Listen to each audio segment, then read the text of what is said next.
Breaking news చూస్తున్నాం. Hare Rama Hare Krishna foundation ప్రతినిధులతో CM Revanth Reddy సమావేశమయ్యారు.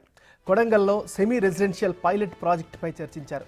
కొడంగల్లో ప్రారంభమైన సెంట్రలైజ్డ్ కిచెన్ ద్వారా నియోజకవర్గంలో ప్రతిరోజు 28,000 మంది ప్రభుత్వ పాఠశాలల విద్యార్థులకు బ్రేక్ఫాస్ట్, లంచ్ అందించే ఏర్పాటు చేయనున్నారు. రాష్ట్రవ్యాప్త అమలుకు అధ్యయనం చేయాలని అధికారులకు సూచించారు.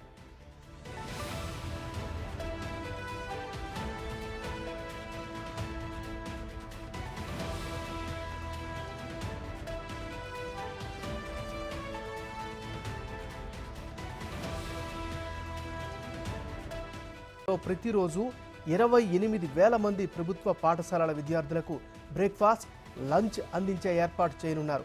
రాష్ట్రవ్యాప్త అమలుకు అధ్యయనం చేయాలని అధికారులకు సూచించారు.